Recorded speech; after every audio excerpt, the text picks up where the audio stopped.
Heyo! Welcome to my first tutorial! People showed interest in this, so I wanted to make one. This video will have two parts, shading and lighting.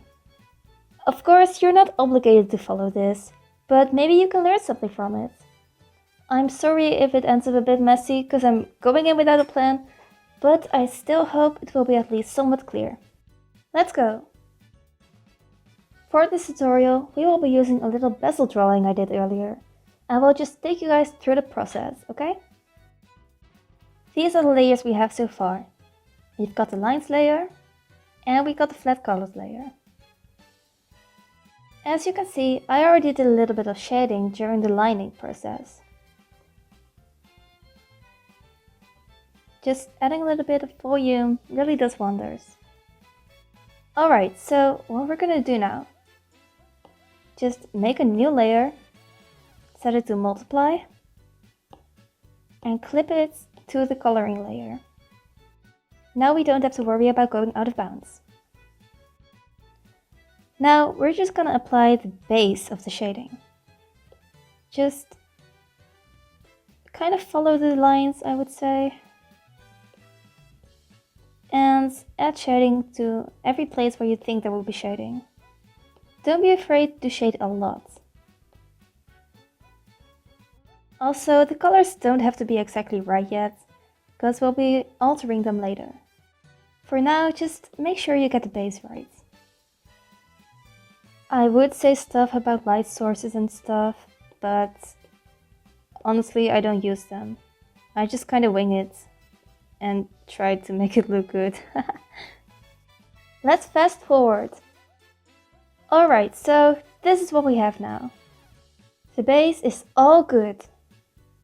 Now we're just going to select the shading layer and put it on alpha lock. Now we can go all over the shading layer without having to worry about going out of bounds. I usually like to focus on shading the skin first, so that's what we're gonna do. Select your skin color. I like to slide this color thing a little bit to the left to make it more red. And put it around there, and then fill up the layer. And we should get a pretty good base color for the skin. This works with any skin color. If you would like the skin color to look a bit more cool, then you can slide the either a bit more to the cooler tones like blue and purple. Alright, so now we're going to apply the different levels of shading. Because I usually like to have around 3 layers, a light one, a middle one and a dark one. We're just gonna make the middle one now. So yeah, just take another color. I slide the thing a bit more to the left again, so now it's actually on the right. Just a bit darker. Yeah, and actually just, yeah, draw like this, I guess.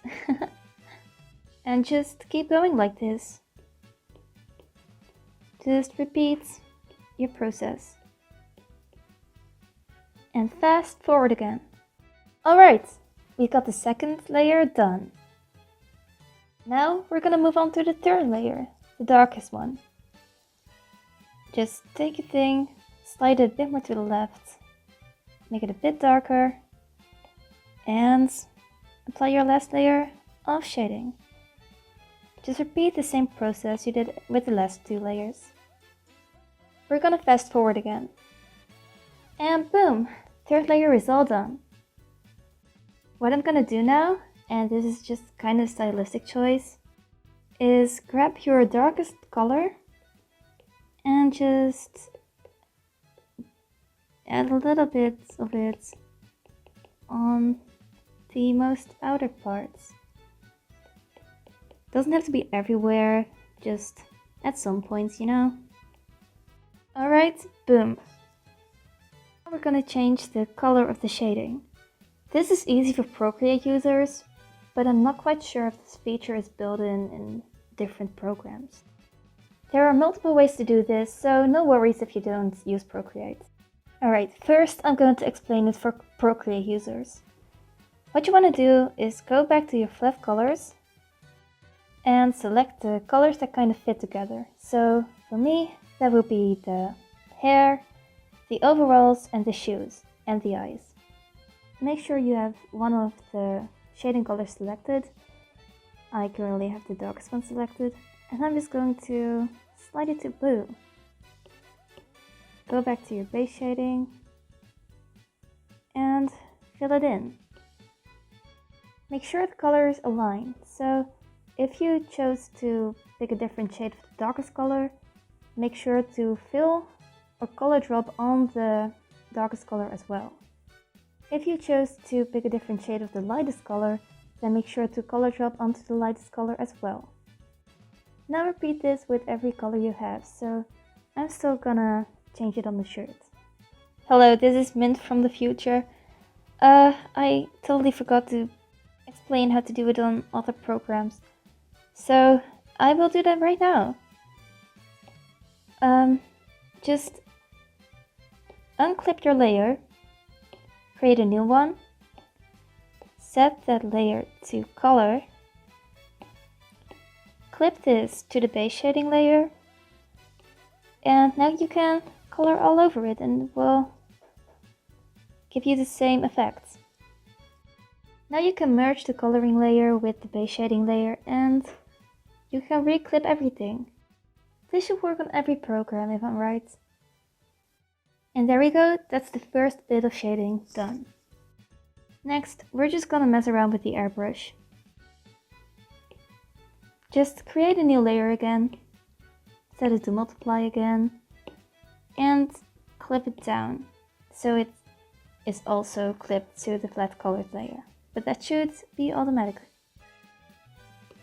Select your airbrush and pick a color you like and you think would fit. I'm just gonna go with a blue somewhere here and just kind of mess around. You can still change this later, so no worries.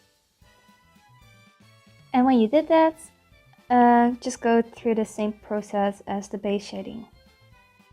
So alpha lock your shading layer, go back to your coloring layer, select the color you want to alter, go back to your shading layer, and just just go through the same process. It's all the same. Feel free to change anything you don't like so far. Like I'm gonna erase a little bit of the base shading with an airbrush to make it look a bit more soft, because it's not really realistic to have really hard shading on legs and stuff, you know? But this is just like a choice again. Just do what feels right. I will be back soon with the lighting tutorial. It will be in a separate video, so stay tuned for that. I really hope you learned something from this, and thank you for watching. Bye bye.